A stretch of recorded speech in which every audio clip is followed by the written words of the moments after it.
E aí pessoal, tudo bem meus amigos? A nossa última videoaula, né? Porque depois, pessoal, é só o quê? Férias, férias, férias e férias. Obrigado, Senhor. Mas, enquanto não começa as nossas férias, nós vamos concluir o nosso conteúdo, né? Na verdade, nós já concluímos, né? É uma revisão para a nossa prova bimestral, pessoal. Certo, turma? Bom, como é revisão, vocês já conhecem muito bem relato de viagem. Nós falamos, debatemos sobre esse tema, não é? Vamos logo ao que interessa. Relato de viagem. É um texto em que o autor registra, empregando a primeira pessoa do discurso, as experiências vividas durante uma viagem. Normalmente são apresentadas descrições para caracterizar os lugares visitados e os episódios vivenciados, de maneira que o leitor possa formar uma imagem sobre o lugar, o modo como os fatos ocorreram. Certo? A origem dos fatos de viagem está associada à forma de documentar registros oficiais, territórios descobertos, explorados ou conquistados por determinados povos. Costuma apresentar a continuidade, o relato de viagem, pois os fatos são expostos na sequência em que ocorreram. Isso vocês conhecem muito bem. Eu estou indo rápido, pessoal, porque fora aqui, relato de viagem, nós vamos ver também no nosso livro, certo? Continuando, em um gênero como visto acima, a escolha das palavras é fundamental para garantir efeitos expressivos no texto. Também é comum aparecer a descrição de pessoas, lugares, objetos, rotas e distâncias percorridas. Já a indicação de marcadores de tempo em um relato de viagem ajuda a organizar as informações, possibilitando saber, por exemplo, quanto tempo a viagem durou ou ainda em que momento do dia os fatos ocorreram. Bom, pessoal, agora vamos ver as características de um relato de viagem. Relato de situações reais que ocorreram com uma pessoa. Emprego da primeira pessoa do discurso, no caso eu, certo? Marcadores de tempo. Descrição.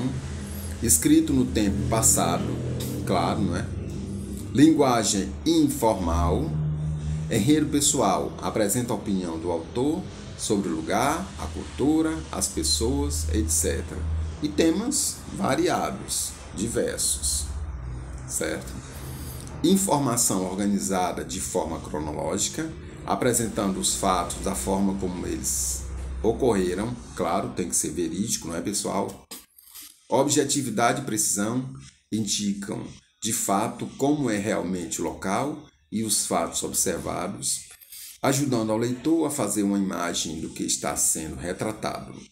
Também pode ter vários formatos, escrito em forma de diário, ou de carta, ou de crônicas. Bom, aí, pessoal, foi o nosso diário íntimo, certo? Na verdade, diário de viagem, porque diário íntimo já é outro conteúdo. Ah, Marcos, são dois conteúdos? São. A nossa prova tem o que, pessoal? Relato de viagem e o diário íntimo que nós vamos ver daqui a pouco. Mas antes de vermos o diário íntimo, certo, pessoal?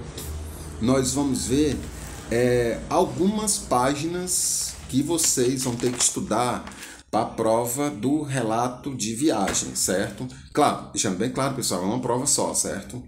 É apenas uma prova. Simplesmente eu botei 50% de relato de viagem e 50% de diário íntimo. Agora, para facilitar a vida de vocês, eu vou dizer mais ou menos quais foram as páginas que eu escolhi algumas questões para botar na nossa prova, certo? Primeiro, relato de viagem. A página, pessoal, 138. 138 tem aí falando sobre 108 sobre o surgimento do churrasco de um costume cultural, certo? Surgimento do churrasco, um costume cultural, certo, pessoal? na página 138. Tem os fatos expostos por Guevara são reais ou fictícios? Explique.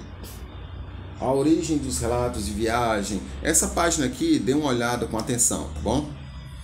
Bom, depois da 138, pessoal, nós vamos passar para 139, certo? Falando sobre os marcadores de tempo e também relato de viagem costuma apresentar continuidade, pois os fatos são expostos na sequência em que ocorreram. Dê uma olhada também, certo, pessoal, em marcadores de tempo, certo? Marcadores de tempo e continuidade, certo? Dos fatos, na página 139. Depois vocês vão lá para a página 144, que é justamente, pessoal, esquematizando o objetivo do relato de viagem e as características. Muito importante, hein, pessoal? Objetivos e características do relato de viagem, na página 144, certo? E na página 145 tem as expressões idiomáticas, que são um conjunto de duas ou mais palavras, que se caracteriza por não ser possível identificar o seu significado, certo? Dê uma olhada nessa página 145, certo? Tem material, tem um exercício que eu passei, uma questão sobre expressões idiomáticas. Depois da 145, pessoal, aí pronto, acabou. Acabou as páginas de relato de viagem. Agora nós vamos entrar no diário íntimo, certo?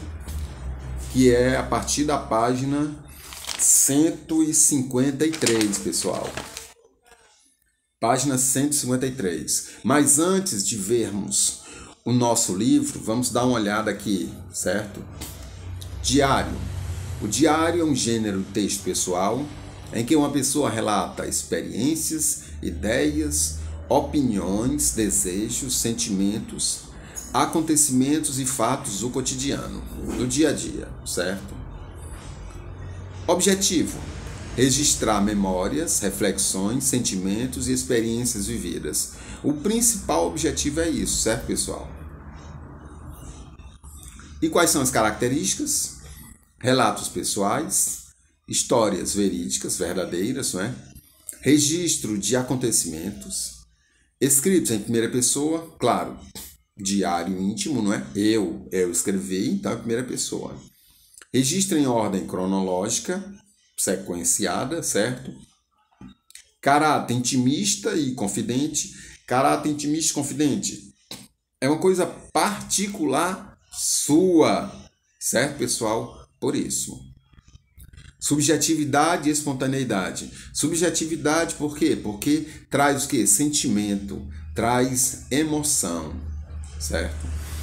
Escrito confessional, nós já vimos, é como se o diário fosse uma espécie, a grosso modo, de padre, que tudo que acontecesse você escrevia nele, certo? E só você podia ver, ou então uma pessoa muito da sua confiança, certo? Vocabulário simples, presença de vocativo, linguagem formal e textos assinados. Então aí, pessoal, foi o diário íntimo. Agora vamos ver aqui as páginas que eu tirei algumas questões, certo? Bom, primeiro na página 153, pessoal, onde tem diário íntimo, Segunda Guerra Mundial. Dê uma lida aqui, certo? Nessa Segunda Guerra Mundial, que eu tirei alguma coisa, certo? Depois da 153, vem a 154. Também eu tirei alguma coisa relacionada a isso, certo, pessoal? Nessa página. Depois da página 154, tem a 161, pessoal. Página 161. justamente onde tem falando que sobre descrição objetiva e descrição subjetiva, certo? Dê uma olhada aqui também com atenção. Depois da 161, pessoal, tem a página 165. A página 165 é justamente o que? Os objetivos. Desculpa, pessoal. Os objetivos e as características do diário íntimo, certo? Dê uma olhada aqui, porque eu sempre passo alguma coisa relacionada a isso, certo, pessoal? Depois da página 165, tem a página 166, pessoal. A página 166 é falando sobre descrição em gêneros do relatar. Página 166, certo? Dê uma olhada. Também eu passei uma questão relacionada à descrição em gêneros de relatar, certo, pessoal? Aí a página 168, pessoal. Na página 168 também eu passei uma questão relacionada sobre relatos, certo? É a continuação da descrição em gênero do relatar, certo, pessoal? Bom, é até a página 168, pronto. Até aqui eu passei algumas questões, certo? Bom, depois dessas páginas que eu acabei de passar para vocês, pessoal, certo? Eu tenho certeza, se vocês derem uma olhada com muita atenção, uma estudada com muita atenção, vocês vão tirar uma boa prova, uma boa nota na prova, tenho certeza, certo? Valeu, turma, um abraço, até a próxima. E nos veremos na aula, não é? Nos veremos na aula, certo, pessoal? Eu vou passar um exercício para vocês relacionados a relato de viagem e diário íntimo, certo, turma? Então, valeu, um abraço e até a nossa aula, tá? Valeu, turma!